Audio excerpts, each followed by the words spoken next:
Hello students, this is your political science online classes.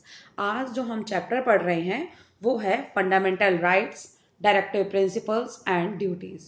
इसके notes मैं आपको दे चुकी हूँ और अब हम इसे पढ़ते हैं, समझते हैं। देखिए, Justice Supreme.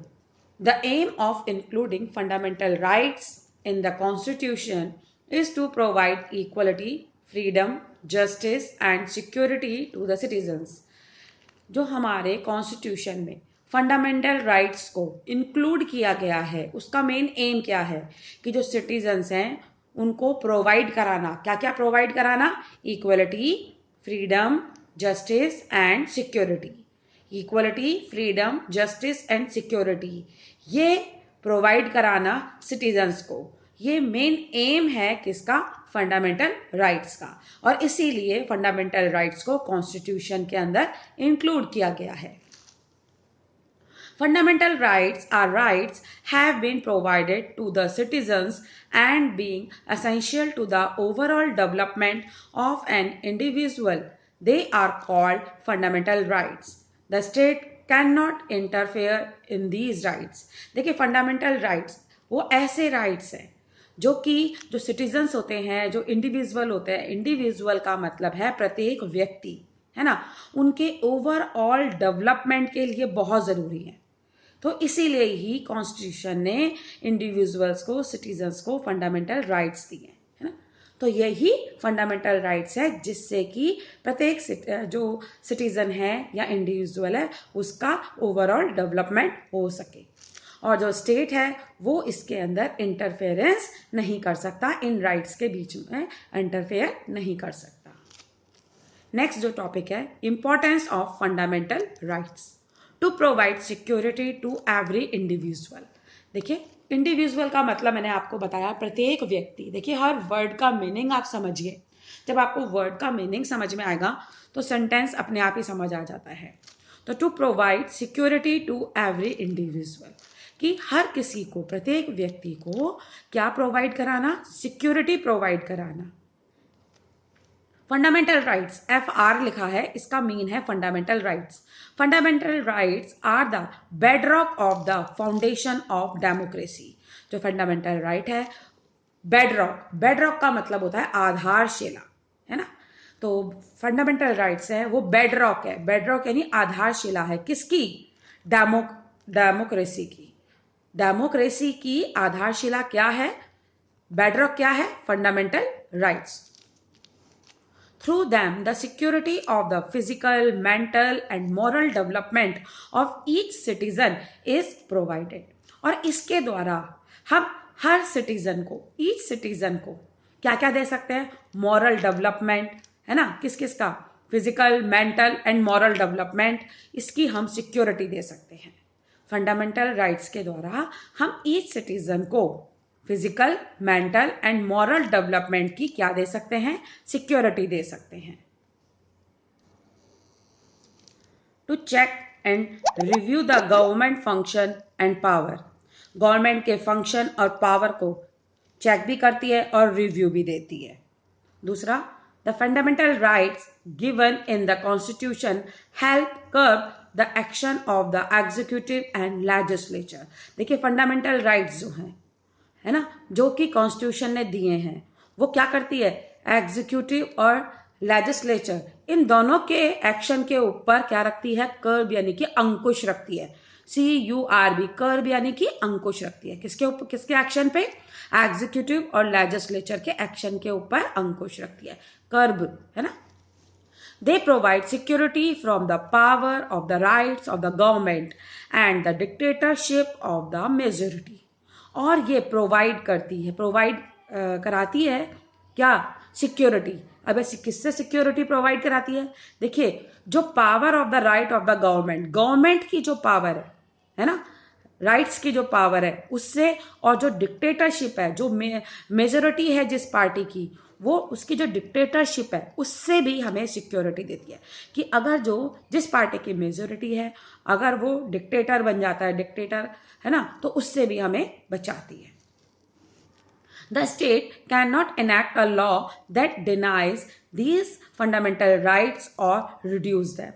और जो स्टेट है वो ऐसे लॉ को इनेक्ट यानी कि लागू नहीं कर सकता that denies these fundamental rights, जो इन फंडामेंटल राइट्स को डिनाइज करती है यानी कि हनन, जिससे कि फंडामेंटल राइट्स का हनन होता है ना, और रिड्यूस देम, या फिर फंडामेंटल राइट्स रिड्यूस होते हैं या उनमें कमी आती है, न्यून होते हैं, है ना। तो समझ में आ गया आपको कि the state can not enact, यानी स्टेट ऐसे लॉ को इनेक्ट यानी लागू नहीं कर सकता दैट डिनाइज यानी दीज फंडामेंटल राइट्स, जो इन फंडामेंटल राइट्स को डिनाई करते हैं यानी कि जो हनन करते हैं, और रिड्यूस देम, और या फिर उन फंडामेंटल राइट्स को रिड्यूस करते हैं। नेक्स्ट है judicial security. In case of violation of fundamental rights, a citizen can appeal to the judiciary. अगर सिटीजन को लगता है कि उसके फंडामेंटल राइट्स का क्या हो रहा है, हनन हो रहा है, वायलेशन हो रहा है, तो वो अपील कर सकता है कहाँ पर, जुडिशरी में। कहाँ कर सकता है, अपील कर सकता है, जुडिशरी में वो अपील कर सकता है। Provide equality to every citizen. Provide equality to every citizen. The Constitution had established equality among all the citizens.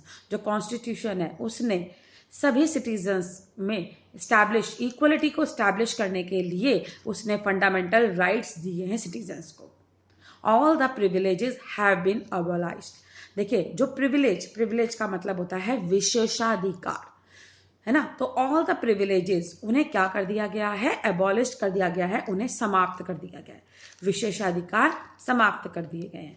Fundamental rights are both protector भी हैं और पैरामीटर भी हैं फ्रीडम के, है ना। किसके फ्रीडम के, इंडिविजुअल के फ्रीडम के। तो फंडामेंटल राइट्स प्रोटेक्टर भी हैं, पैरामीटर भी हैं इंडिविजुअल के फ्रीडम के। Fundamental rights in the Indian constitution. देखिए फंडामेंटल जो राइट्स है डिफाइंड इन पार्ट 3। सबसे पहला क्वेश्चन तो यही है कि फंडामेंटल राइट्स कौन से पार्ट में है, ये पार्ट 3 में है हमारे कॉन्स्टिट्यूशन में। देखिए लाइन पहले लिखी हुई नहीं थी, मैंने अब लिख दी है, आप भी राइट डाउन कर लीजिए अपने नोट्स में कि फंडामेंटल राइट्स किस पार्ट में है हमारे कॉन्स्टिट्यूशन में, पार्ट 3 में है। ये आपका एक ऑब्जेक्टिव क्वेश्चन है। There are 23 articles in the Constitution regard the fundamental right. कि fundamental right में टोटल कितने आर्टिकल्स हैं, टोटल 23 आर्टिकल्स हैं। फंडामेंटल राइट्स में टोटल कितने आर्टिकल्स हैं, 23 आर्टिकल्स हैं। और they range from article 12 to 30 and from 32 to 35। देखिए काउंट कीजिए, 12 से लेके 30 तक और 32 से 35 तक, तो 23 ही आएगा। तो इनकी रेंज जो है वो आर्टिकल 12 से आर्टिकल 30 तक और आर्टिकल 32 से आर्टिकल 35 तक। The article 19 which having 450 words has became very comprehensive. देखिए जो आपका आर्टिकल 19 है उसमें टोटल 450 वर्ड्स हैं और इस कारण से बहुत बड़ा आर्टिकल है। कौन सा, आर्टिकल 19। कितने वर्ड्स हैं इसमें, 450, और इसीलिए ये बहुत बड़ा क्या है, आर्टिकल है। अकॉर्डिंग टू सुब्बा राव, अब देखो सुब्बा राव ने क्या कहा, fundamental rights are another name of natural right. जो फंडामेंटल राइट्स हैं वो नेचुरल राइट का ही दूसरा नाम है। जो फंडामेंटल राइट्स है वो अनदर नेम यानी दूसरा नाम है किसका, नेचुरल राइट्स का। They are moral rights that provide facility to the development of human personality. Total देखिए 7 fundamental rights were given to the Indian citizen by the constitution.